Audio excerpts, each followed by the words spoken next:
Assalamualaikum warahmatullahi wabarakatuh. Apa kabar semuanya? Sehat? Ketemu lagi dengan saya Fitra di English for Indonesian Channel. Hari ini kita mau belajar lagi. Kita coba belajar lagi tentang bahasa Inggris. Kali ini kita akan bahas salah satu tentang part of speech. Ya, sebelumnya saya sudah buat video tentang part of speech. Itu nanti mungkin bisa dilihat linknya. Di situ saya bikin tentang verb, noun, adjective, dan adverb. Nah, kali ini saya mau bahas lebih mendetail lagi tentang verb ya, tentang kata kerja. Uh, Sebelum kita bahas, oke ya, jadi ini akan kita bahas hari ini, English verb. Sebelum kita bahas lebih lanjut, jangan lupa buat teman-teman untuk like, comment, share, dan subscribe.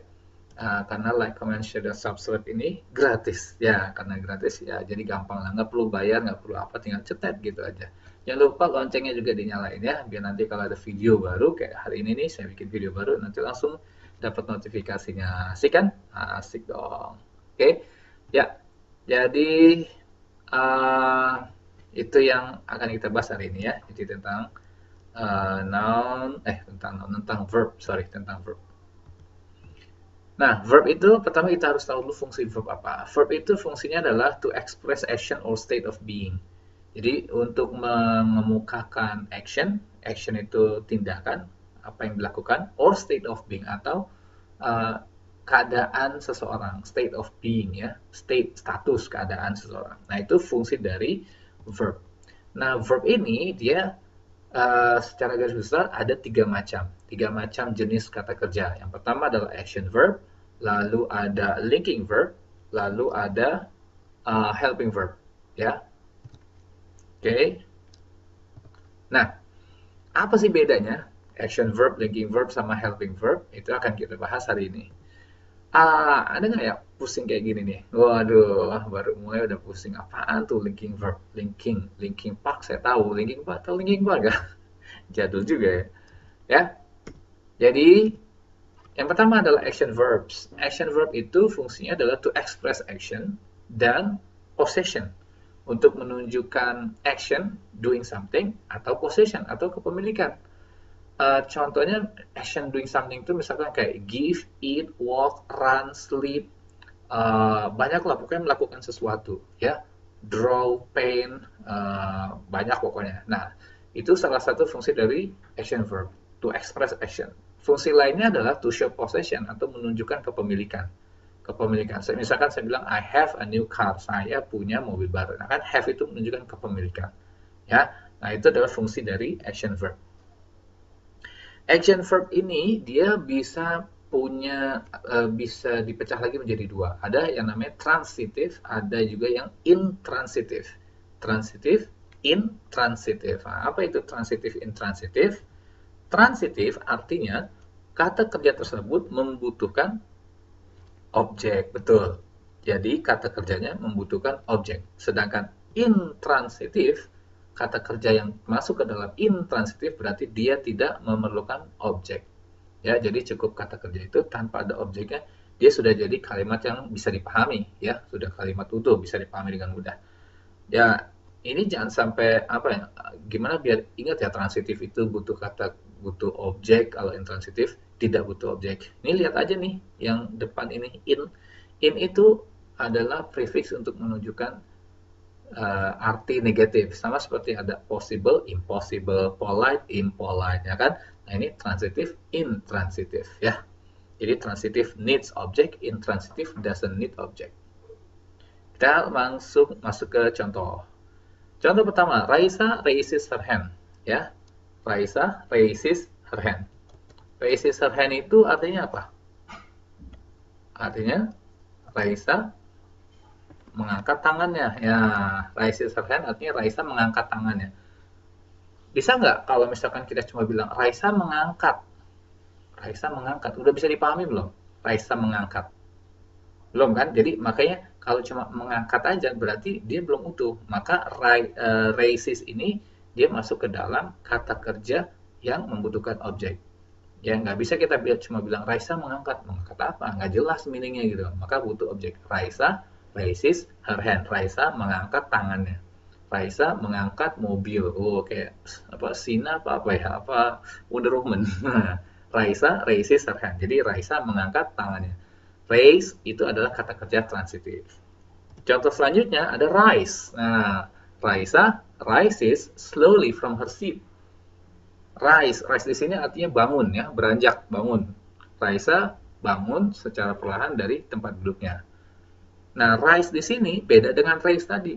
Kalau raise tadi kan butuh objek, mengangkat apa. Tapi kalau rise, kalau kita cuma bilang Raisa rises, Raisa bangun, itu udah jadi kalimat lengkap, kalimat utuh. Karena rise ini adalah kata kerja intransitif, tidak membutuhkan objek. Ya, contoh seperti the sun rises in the east. Ya, the sun rises in the east. Jadi matahari terbit di timur. Nah, itu rises in the east. Dia nggak perlu objek.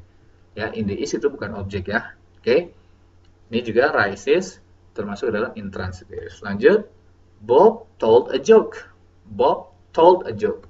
Bob told a joke, bikin joke atau apa ya, ngelucu ya. Bob told a joke, tell a joke asalnya kan. Tell di sini membutuhkan objek ya. Tell tidak bisa berdiri tanpa objek, makanya sebut transitif. Beda dengan laugh. Everybody laugh out loud. Karena joke-nya si Bob tadi, orang-orang tertawa.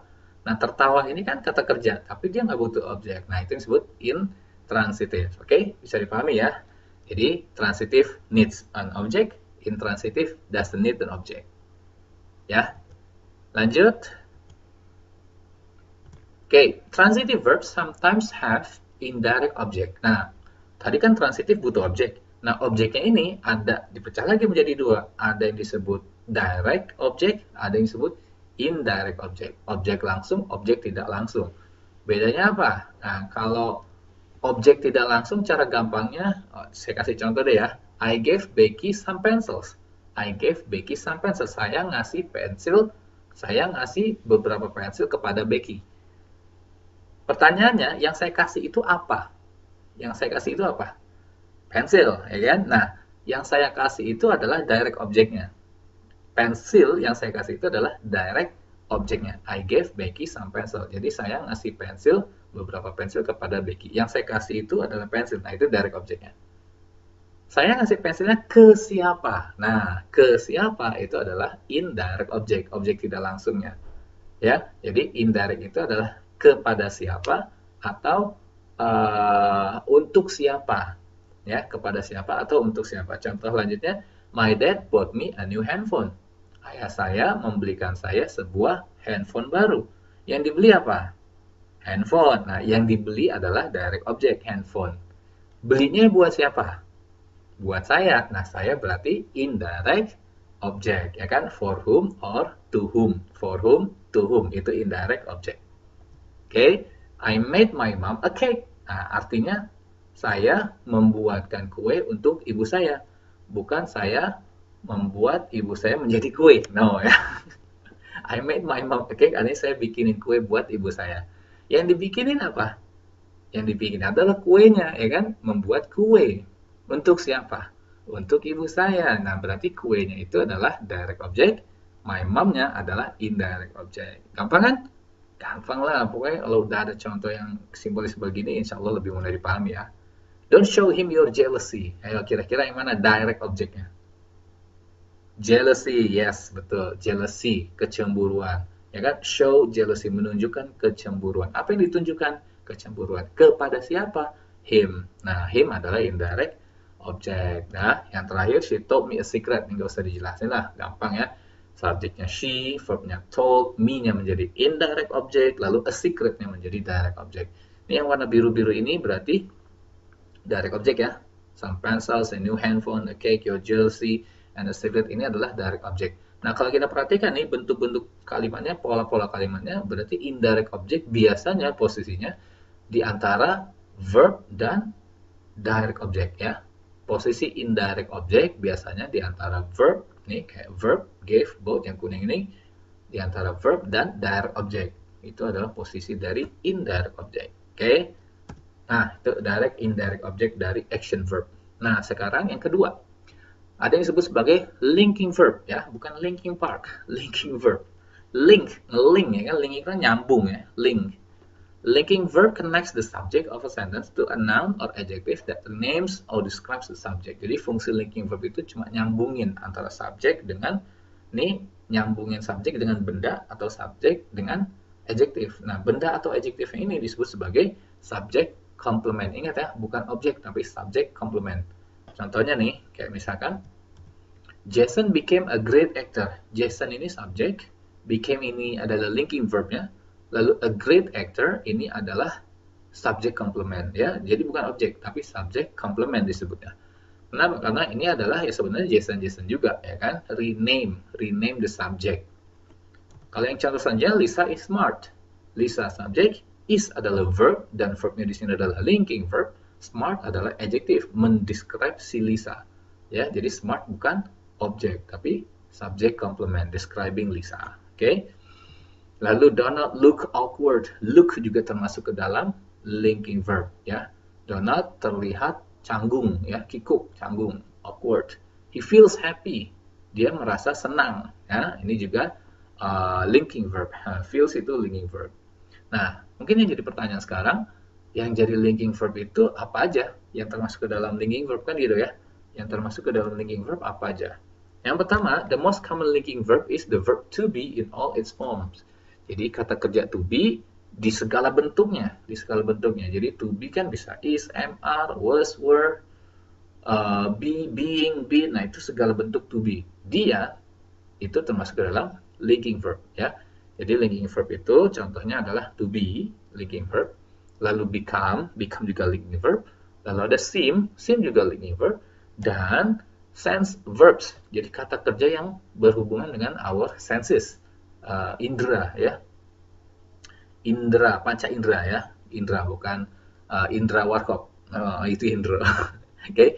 Contoh look, smell, touch, appear, sound, taste, and feel. Nah, look ini kan terkait dengan panca indera mata ya, smell terkait dengan panca indera hidung, touch terkait dengan panca indera kulit, peraba ya kan, appear mata. Nah, jadi ini disebut sebagai sense verbs, kata kerja yang terkait dengan our senses ya, indra ya, termasuk berapa sih, ada 5 ya panca indra disebutnya. Oke. Nah, itu adalah linking verb. Jadi yang pertama adalah to be, lalu ada become, ada seem, ada sense verbs. Oke. Nah, appear kan tadi termasuk linking verb ya. Appear ternyata bisa sebagai linking verb, bisa sebagai action verb. Nah, bedanya di mana? Lihat contohnya. Libby suddenly appeared in the party. Dan Libby appeared happy. Yang mana kira-kira yang linking verb? The first sentence or the second sentence? Hah? Linking verb yang mana? Yang pertama. Kok yang pertama? No. Linking verbnya adalah yang kedua. Ya, karena appeared happy. Appeared di sini artinya terlihat. Ya kan? Senses ya kan? Terlihat dengan mata. Libby appeared happy. Libby terlihat senang. Beda dengan yang pertama. Libby suddenly appeared in the party. Libby tiba-tiba muncul. Nah, kalau yang ini pertama ini appeared artinya muncul. Ya, kling gitu muncul ya. Muncul di party. Tiba-tiba dia muncul di party dan dia terlihat senang. Ya. Nah, jadi appear can be a linking verb, can be an action verb, depends on the context. Jadi nanti bisa dilihat itu lebih kepada linking verb atau action verb ya. Oke, itu appear. Now, sekarang yang terakhir. Ya kan, yang terakhir tadi pertama ada action verb, yang kedua ada linking verb. Nah, terakhir ini adalah helping verb atau biasa juga disebut sebagai auxiliary verb, kata kerja bantu. Nah, helping verbs are used before action or linking verbs to convey additional information regarding aspects of possibility or time. Jadi dia untuk menunjukkan aspek kemungkinan, possibility, atau time, waktu yang terkait dengan tenses ya, itu fungsi dari helping verb. Kita biasanya bilangnya helping verb itu ada 4 nih. Jadi ada do, be, have, sama modal. Saya pernah bikin video tentang do, behave ya. Mungkin bisa dilihat lagi videonya. Nah, ini do, behave, dan modal. Dia termasuk ke dalam helping verb atau auxiliary, kata kerja bantu. Karena kita lihat contohnya. Bimo is going to England. Nah, di sini ada to be, ya kan? Ada is. Apakah is di sini adalah kata kerja utamanya? Ingat ya, jadi ada kata kerja utama, ada kata kerja bantu. Kata kerja utama, main verb, kata kerja bantu, helping verb atau auxiliary. Nah, Bimo is going to England, is di sini adalah sebagai auxiliary, sebagai helping verb. Kenapa? Karena ada main verbnya, ada kata kerja utamanya, yaitu going. Bimo is going to England. Bimo sedang pergi ke Inggris. Nah, going ini adalah kata kerja utama. Is adalah kata kerja bantu atau helping verb. Okay. His trip might be dangerous. Might be, ada might modal, lalu ada be. Be di sini sebagai main verbnya, ya. Be sebagai main verbnya. Might sebagai kata kerja bantu untuk menunjukkan possibility yang tadi, ya kan? Kalau kalimat pertama to show time, kalau kedua untuk menunjukkan possibility. Perjalanannya mungkin berbahaya. Might be dangerous, possibility, ya kan? Donald has done his homework. Has di sini, ya kan? Tadi kan do, behave. Do, behave modal. Have atau has atau had itu bisa menjadi auxiliary. Donald has done his homework. Has di sini sebagai kata kerja bantu, dan adalah kata kerja utamanya. Oke. Okay. Bob didn't stay in London. Do, behave. Do bisa do, does, did. Nah, di sini Bob didn't. Didn't adalah auxiliary verb atau kata kerja bantu, lalu stay adalah main verb, kata kerja utama. Oke. Okay. Nah, ini contoh kata kerja bantu. Kayak tadi dibilangnya untuk menunjukkan waktu dan juga untuk menunjukkan possibility. Itu adalah fungsi dari helping verb. Waktu itu maksudnya apa? Ya terkait dengan tenses. Kayak misal Bimo is going to England. Oh, berarti karena is berarti present. Ya, is going present continuous. Kalau misalkan menunjukkan masa lampau, ya berarti is-nya berubah menjadi was. Ya kan, menunjukkan waktu masa lampau. Bimo was going to England. Oke? Okay? Nah, itu fungsi dari helping verb to show time. Maksudnya to show tenses ya. Lanjut. Nah, modals itu can, could, shall, should, will, would. Nah, modals selalu berfungsi sebagai helping verb. Selalu berfungsi sebagai auxiliary ya. Beda dengan do behave. Do behave dia bisa berfungsi sebagai auxiliary, bisa berfungsi sebagai main verb ya. Bedanya di mana? Nih contoh-contohnya. Emiko has a new house. Has di sini berfungsi sebagai main verb, kata kerja utama. Kenapa? Karena nggak ada kata kerja lain. Emiko subject, has verb, a new house. Ini bukan verb, ya kan? New house ini benda, ya. Benda nggak bisa jadi verb. Oke. Ini berarti has-nya sebagai main verb. Beda dengan Emiko has bought 10 houses. Emiko sudah beli 10 rumah. Has bought. Has di sini berfungsi sebagai kata kerja bantu, bukan main verb. Main verbnya adalah bought-nya. Buy, ya. Dari buy, bought. Ini kata kerja utamanya, ini kata kerja bantu. Next, Raisa is a singer. Is di sini sebagai main verb, yes. Raisa is singing on a big stage. Is di sini berfungsi sebagai helping verb. Menolong siapa? Membantu si singing, ya kan? Main verbnya adalah singing. I did my homework last night. Did di sini berfungsi sebagai main verb, yes, sebagai main verb. I didn't watch a movie. Didn't berfungsi sebagai helping verb. Good. Watch adalah main verbnya. Gampang kan? Nah, itu jadi do behave bisa berfungsi sebagai main verb, bisa berfungsi sebagai auxiliary verb ya. Okay, I think that's all for today ya, yang bisa saya sampaikan hari ini. Thank you for watching this video. Kita sebelum saya akhiri videonya, kita doakan juga ya, Indonesia, seluruh dunia ini kan lagi pandemi COVID ya, COVID-19. Mudah-mudahan cepat berakhir, mudah-mudahan sebelum Ramadan kita sudah nggak ada lagi COVID-19, jadi nanti bulan Ramadan benar-benar kita bisa merayakannya di masjid rame-rame bareng-bareng ya, amin ya Allah, mudah-mudahan terkabul ya. Thank you for watching this video. Jangan lupa don't forget to like and subscribe ya. Like, subscribe itu gratis, jadi tinggal klik aja biar nanti ada kalau ada video baru nanti bisa dapat notifikasinya ya. Jangan lupa untuk share juga ke temannya, karena kalau share berbagi kebaikan itu insya Allah kamu juga dapat pahalanya ya. Pasti dapat lah kalau berbagi itu, ya kan? Okay, I think that's all for today. Once again, thank you for watching this video. See you again in the next video ya. Mungkin nanti saya buat video lagi. Oh ya, saya rencana mau bikin streaming ya. Ditunggu aja, nanti kita streaming bareng. Okay. Thank you for watching this video. Itu dulu for today. Assalamualaikum warahmatullahi wabarakatuh. Bye.